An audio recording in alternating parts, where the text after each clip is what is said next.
خپله لور د خنۍ نه د بچ کولو دپاره هغه 20 لک ډالر د خپل بیګ نه راویستل او هغه ته یې ورته کړو. دا حرکت چې کوم کس کلی نو د هغه په پیسو باندې د لګېدلي ربړونو خرچه د ډونالډ ټرمپ پوره 1 کال عمره برابر راتله.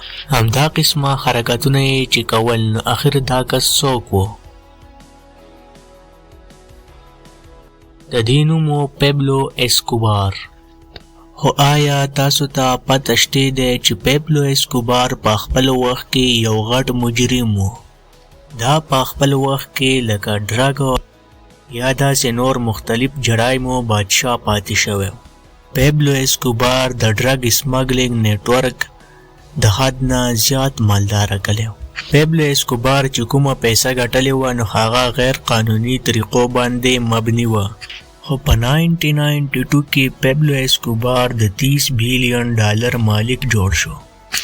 خو که پیبلو اسکوبار نن ژوندی وی نو د هغه 30 بیلیون ډالر به نن 58 بیلیون ډالر جوړ شوي وي.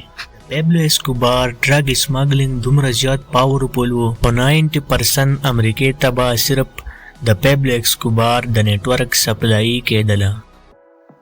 خو د پیبلو اسکوبار به صرف یوازې د پیسو ربړونه روزانه د 1000 ډالرز راتله. د میاشتې حساب یې ولګوي نو د هغه 30,000 ډالر میاشت خرچه راتلله. د پوره کال 3,65,000 خرچه صرف د ربړونو راتلله. خو د امریکې صدر د ډونالډ ټرمپ چې د 1 کال څونه سیلري ده هغومره به صرف پیبلو اسکوبار په خپلو پیسو باندې د ربړونو خرچه کوله.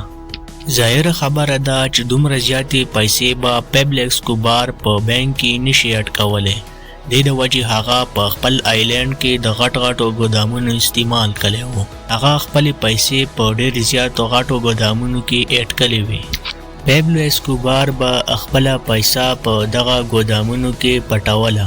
خو هغه به چې کومه پیسه په ګودامونو کې سټور کوله هغه 10% به یا خراب شوی وي او یا به منګکانو خوړلې وي.